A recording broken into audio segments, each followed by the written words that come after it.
Alright, looks like I might have figured it out. So we'll give this another go. Maybe it was something wrong with that recording from Chris's point of view, but that's okay.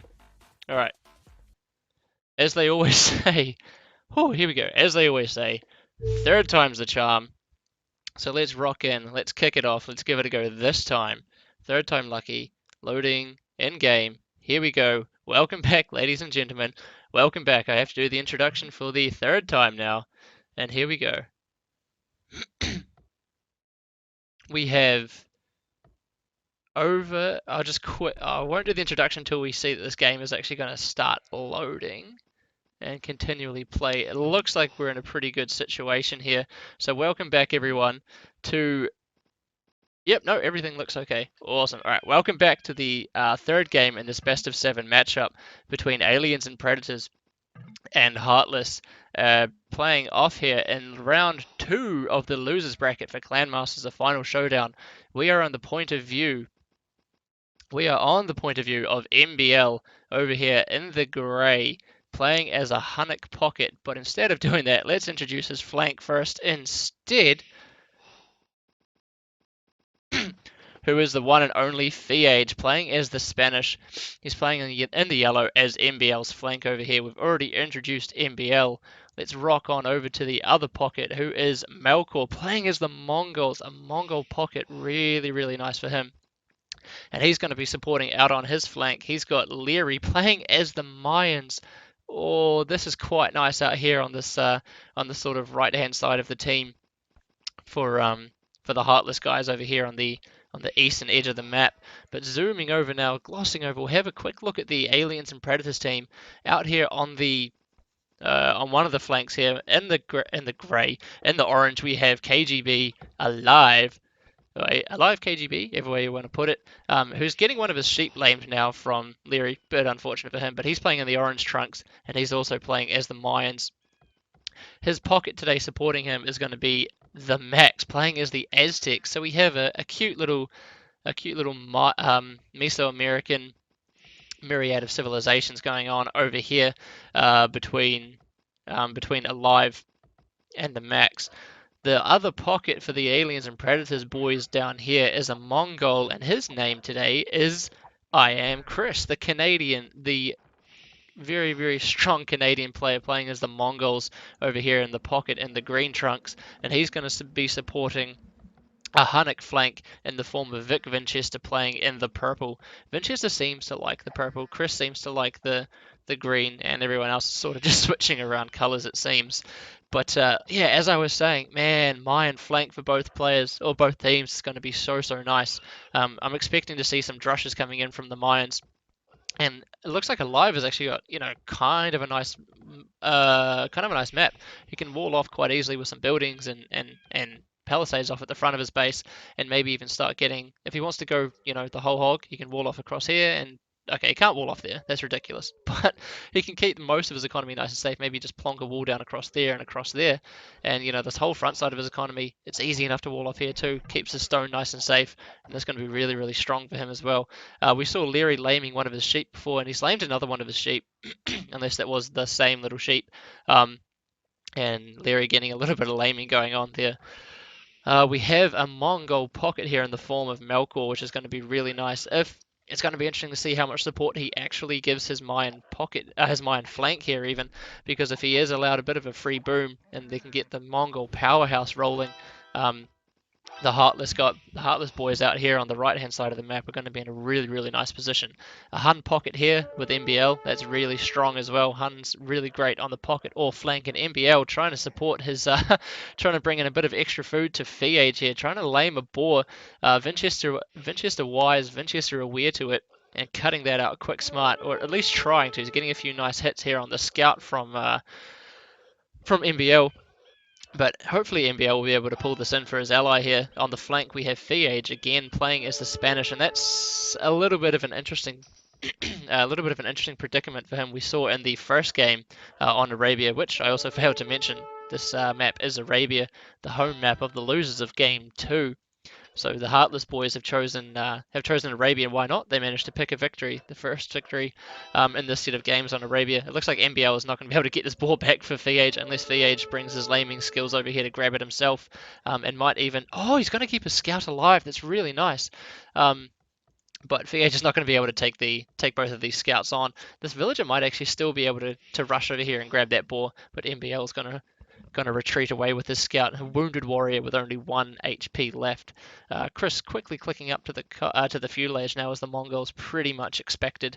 The Mongols just able to gobble up the boar so quickly, and he's gone up on 21 pops, so we might even be seeing scouts from him, and that's not uncommon to see in these as a Mongol flank. Often you would Mongol pocket even.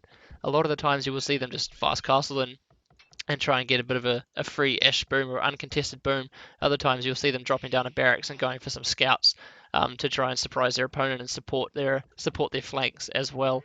And in fact, we can see Chris moving out here to take the deer, so he might be in a good position to go ahead and drop down some drop down a barracks, drop down a stable, and start pumping out some scouts to help out his flank in the form of Winchester, who is going ahead and drushing as the Huns. We did see him drush in the first game on Arabia as well against, I believe it was Melkor, and this time he's drushing against Fiage, who has had his barracks denied in Spanish flank. Man, it's so hard to try and contest against. But the two Mayan flanks here in the form of Alive and Larry pushing out against each other. The drushes Leary's Drush is not really going to find too much apart from walls, pretty trees, and a couple of militia and an eagle warrior here from Alive, who gets Alive, who gets a nice few pot shots on these militia here from Leary. Leary walling up back at home, looking like he might be wanting to going for a sort of Drush fast castle, pushing in a couple of deer here. So Drush fast castle almost certainly on his mind, and we do see a drush coming in now as well from the Max, who was an Aztec pocket, and this is something else that we saw in the previous Arabia game from Chris, who was the Aztec pocket and decided to wall up and boom, more or less, and defend quite well, if I may say so, or if I'm allowed to say, against the the sort of semi smush from his opposing Aztec player MBL, but he's and the Max has decided to first attack this wolf that only wants to play and, affectionately nibble at the toes of his militia, and he's going to batter it to death, and then he's going to push out with his drush, and he's going to combine forces with the drush from his Mayan flank here, and try and see what economical damage and harassment he can do to the economy here of Leary. And Leary's going to be in a really precarious situation. 6 militia with 2 Eagle Scouts against 1 Eagle Warrior, sorry. Against 2 militia here from himself is going to be a really, really hard situation for him to deal with this. We can see the drush from Winchester not even giving a toss about the town centre fight. Maybe not the best idea, because he has lost 2/3 of his drush to the nice quick walling from Fiage, coupled with the garrison town centre. And this is okay. I guess the aim of a drush is to create idle time for your opponent, but if you lose 2/3 of your drush and not do anything else in the process, I'm not really sure how effective it is.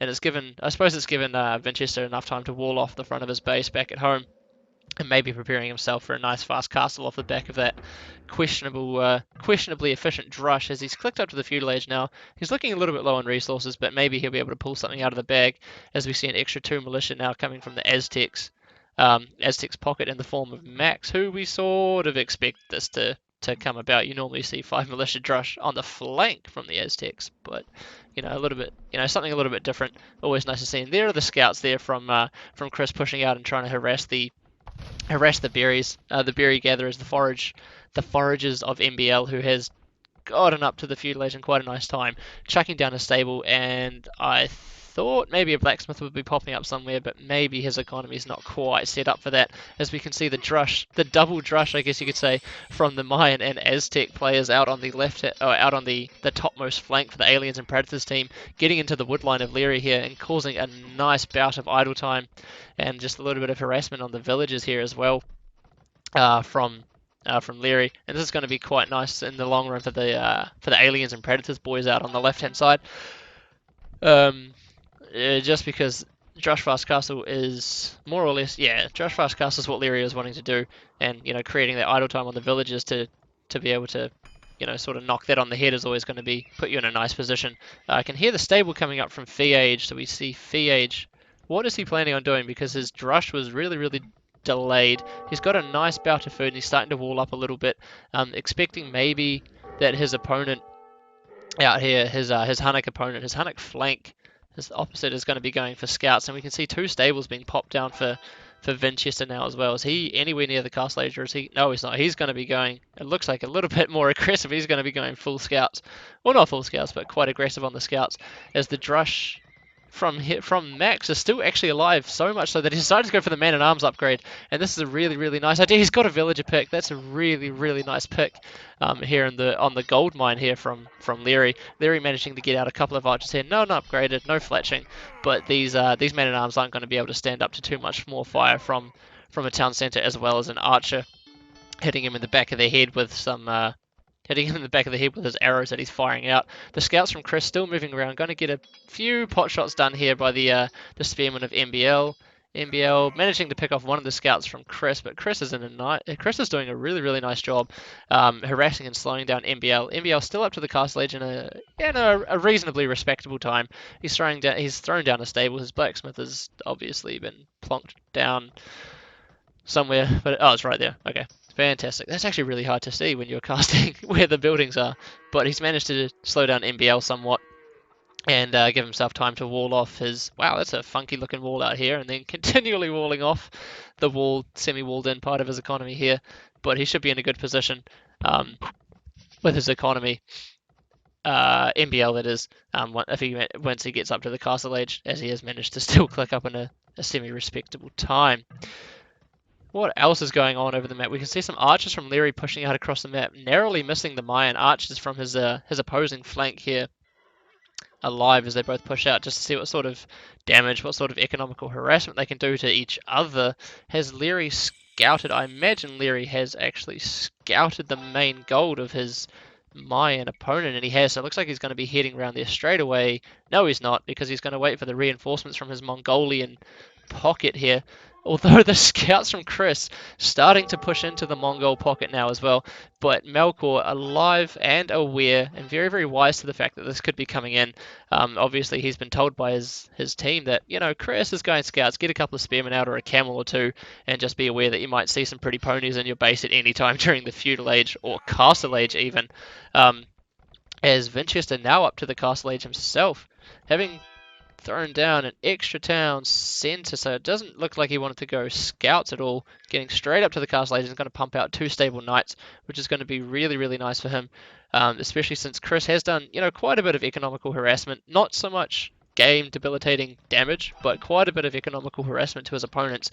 And now it's Winchester's turn to sort of take over the mantle, I guess you could say, and give Chris time to boom up and start really rocking into the night production, and give Chris time to sort of boom up, and maybe they want to let Chris go for a bit more of a boom. But in saying that, it doesn't look like they will, as Scale Barding Armor now kicking in for Chris as well, as he does click up to the Castle Age. Now Leary finally advanced to the Castle Age, as we see at the moment, with crossbowmen coming in straight away. It doesn't look like there's going to be any or too many more upgrades popping in for him.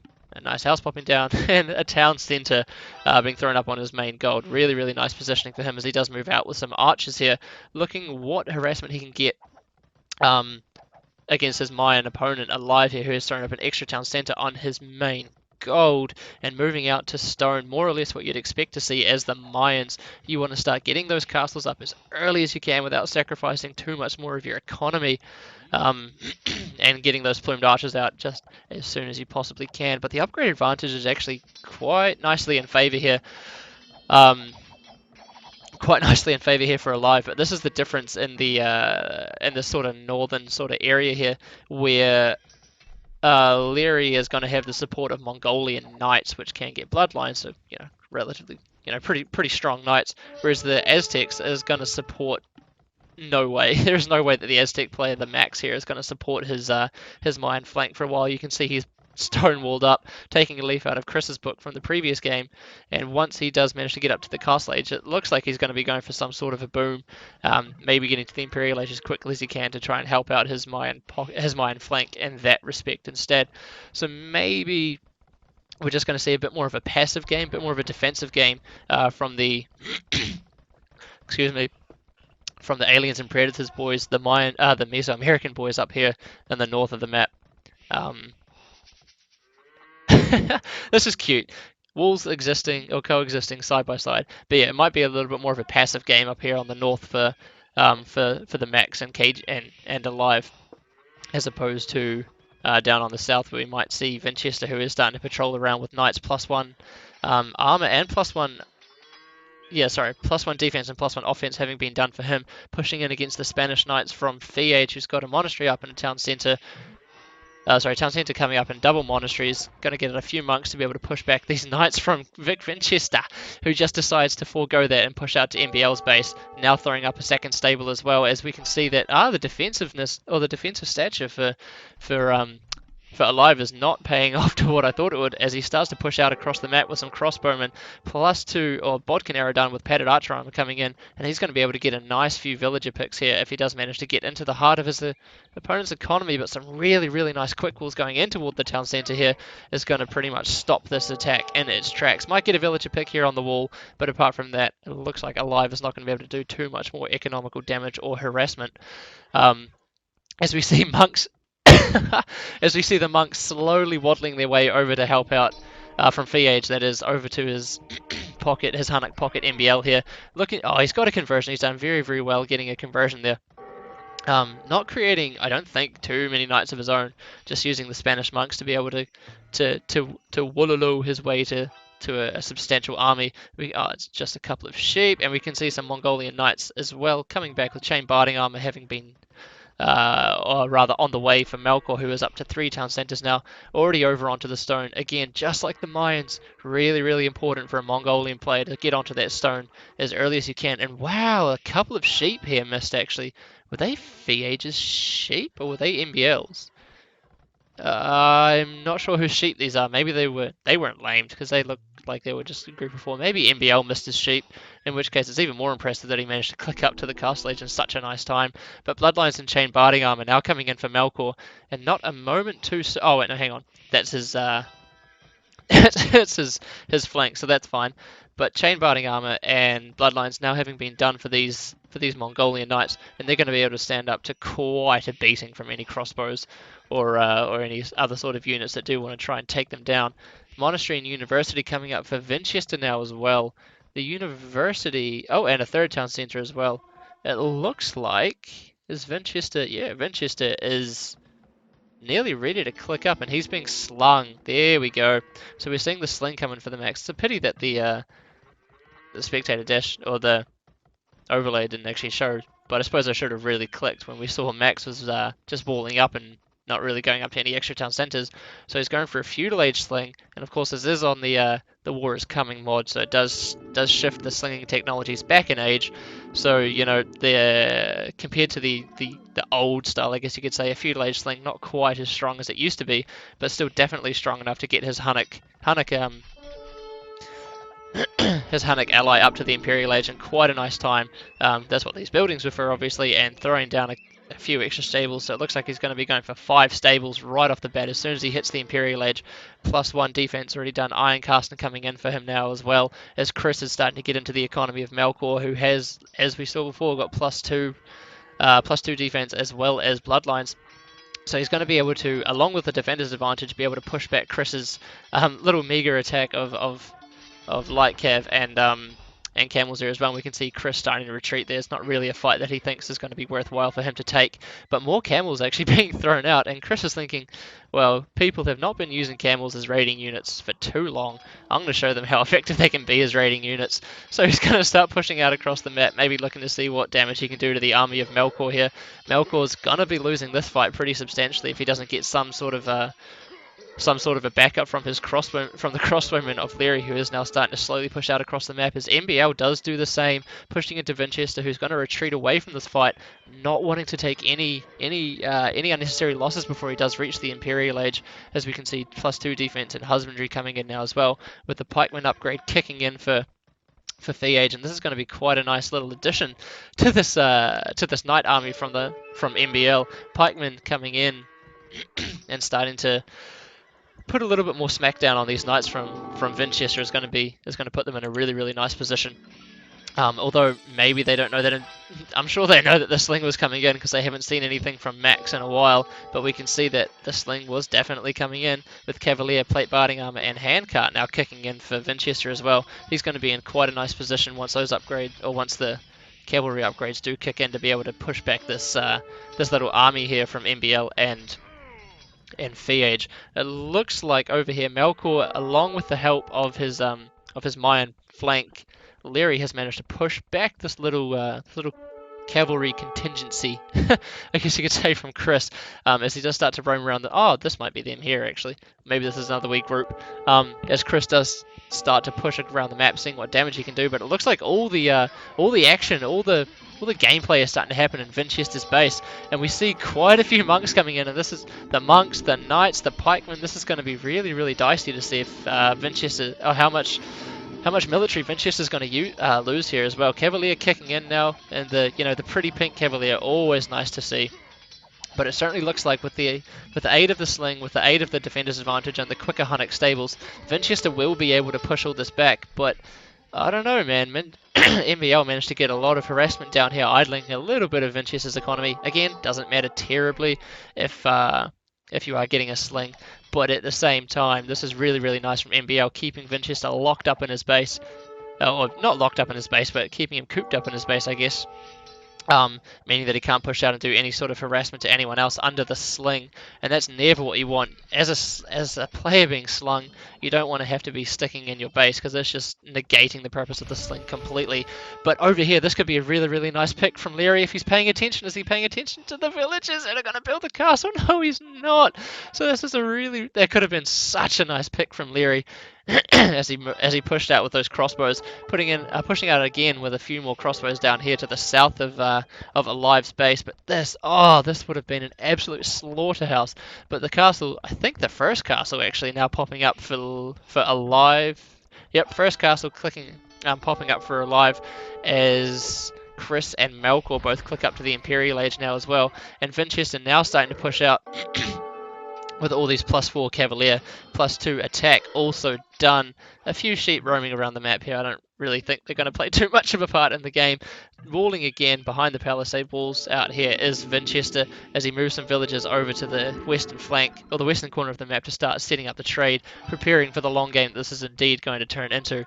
The castles are now starting to flow thick and fast as well for the Blue Mine player here, Leary, as he chucks up his... Okay, not really thick and fast, but he chucks up his second castle here, and you can see the plumed archer transition already starting to happen. But Alive is ahead in terms of economy as he clicks up to the Imperial Age before Leary. But Leary moving around right around the back of his base with a nice contingency of crossbows, and it'll be interesting to see how much economic damage he can do to his opponent over there. We can see Winchester now starting to push out with Paladin. The Paladin upgrade starting to kick in now as well, starting to try and push out against his opponents here, getting right into the heart of MBL's economy, looking to repay the favour that MBL so kindly did, or paid to him not too long ago, as Max puts forward a couple of forward houses. A very strong strategy to any new players. Always build forward houses. It's the strongest strategy, and your opponents just won't expect it. But this could be really good for Leary as he gets a few villager picks as the repairs come in on the Mangonel. But Cavalier is just starting to flow thick and fast into the economy here of MBL, and MBL, with the help of Fiage's pikes and knights of his own, it looks like he might be able to hold this back. Melkor kicking in with some camels as well, and it looks like this could be kind of nice for Winchester if he can push in here and start taking these fights and really put the damage down on MBL. He's not really focusing on the fact that there are MBL villagers mining his gold here, but it's all fine for him. For the time being. Paladin upgrade now kicking in as well. His +4, yes, +4 has been done. The Paladin upgrade now also been done, and Winchester clinging to this hill. If he can get control of this hill, again, this is going to be a really important staging point for him to start pushing into MBL's base, as Melkor does start coming over now with the soon-to-be elite Mangudai. And this is really nice for Winchester. He's managing to distract 3 of his opponents, which is more or less what he needs to do, seeing as though the Max is going just full sling, and he's not going to be able to participate with too much army as the time for the time being. +4 fully upgraded paladins now for the purple Hunnic player out here on the flank for aliens and predators. Vic Vinchester, as he starts to really put the smackdown on everyone's economy. Castle being thrown up in the pretty much like straight in the economy of pardon me, of Fiage's elite Mangadai. Yep, elite Mangadai from Chris, who we haven't really paid too much attention to since he did this sort of economic harassment at the beginning of the game with the scouts, and that's a massacre. That is an absolute massacre of Purple Paladin, and that's really not a nice sight to see. But now with Chris, his pocket helping him out a little bit more now, having had somewhat of an uncontested boom, I guess you could say, he's going to be able to start flooding out those elite Mangadai, and we're going to start seeing the powerhouse that is the Mongol civilization as this game does start to progress into the later stages. But so far, all the Paladin that were roaming around Imbiel's base from Vinchester have been cleaned up with the help of the elite Mangadai coming over from Malkor as well.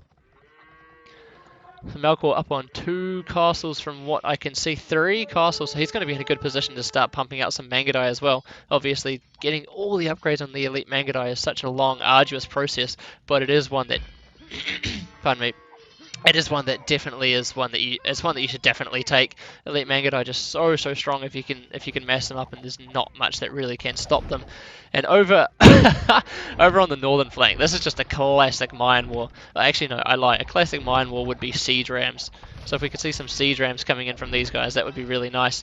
But obviously, focus firing down the castles from each of the Mayan players here is going to be so important, as Mayans are going to almost invariably go for plumed archers and siege rams. Although in saying that, there's only battering rams having been done for these guys up here on the north, and I don't actually see any rams coming in for alive, which, in my opinion, a little bit of a mistake. But it looks like down here is again where the action is. Vinchester, the action just follows this boy wherever he goes. He is still struggling to push in against 3 players, though Chris, to his credit, is starting to push in now as well, taking control of this hill just outside of Fiage's base, which is going to be a really, really nice position for him. And at the moment, Fiage isn't actually doing too much. And again, Spanish flank, he didn't really have the best start in the world, having his barracks denied right in the beginning. But he is managing to slowly pull himself back. He is bottom scorer of his team. He's also bottom scorer of the game. Not looking too good for him. So at the moment, I guess you could say it's more of a 2v2 down on the southern side, whereas it is obviously a 1v1 Mayan matchup out here on the north, and this is what we like to see. We like to see these rams starting to come in from the Mayan players, just soaking up so much arrow fire, and if you can get up close, the bonus damage they do against other siege is going to be so nice. So Leary's starting to tech quite heavily, or more heavily, into the rams, is in my opinion definitely what he wants to see. And wow, Vinchester actually starting to send some paladins up to the north of the map to help out his Mayan flank. His Mayan flank, not his flank, but his Mayan teammate.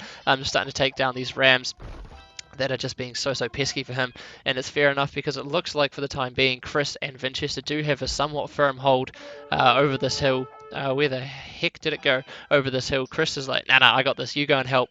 You go and help the Mayan boy up the top. And Max actually got up to the. Yeah, Max is up to the feudal, not the feudal age, the castle age even, with coinage now coming in as well. So it looks like he might continue the slinging role. Plumed archers here from Alive, picking off a nice few villager picks out here at the back. Oh, the north, I guess you could say it's going to be very soon to be the back of Leary's base. But the paladins, you can just see on the minimap, the purple stream is just all too real. And it looks like he's going to start pushing straight into the economy of his opponents here. If he can go in and really start putting the damage down on Leary, then this northern side is going to be in a really, really nice position. Unfortunately, it does leave Chris a little bit exposed to potentially a 1v3 very, very soon if Fiage does manage to get his boom up a little bit stronger. And if he does manage to click up to the Imperial Age and get either paladins of his own, or maybe even tech into some elite conquistadors, that would be really, really fun to see. But yeah, it does sort of leave Chris a little bit more vulnerable, I guess, although he does have this really, really nice and crucial hill to cling to as he throws down his second castle up here as well. The sling's still coming in quite strong from Max to Vinchester, and again, you can just see this long finger of death, the finger of Vinchester just pushing out across the map. Malkor now bringing in some elite Mangadai over to help Leary, but Leary, pretty much all of his economy is just idled at the moment. There's not too many villages that are actually working, and even those villages that are working are going to be in a really precarious situation as Vinchester gets a nice pick out here on the gold miners from Melkor as well, and it's starting to look really, really strong for the aliens and predators team. The sling the sling is really starting to pay off, even though it didn't quite pay off too much at the start of the Imperial Age of Winchester. He's really starting to put the foot down now, and he's pretty much just going to gut. It looks like he's just going to completely gut the economy of Leary here. And Leary, you can see that his population is just dropping to under 100. That's never the situation you want to be in. He's nearly on par with the population. Oh, he's actually under the population of the Max, who is going ahead and slinging at the moment under one town centre, I do believe.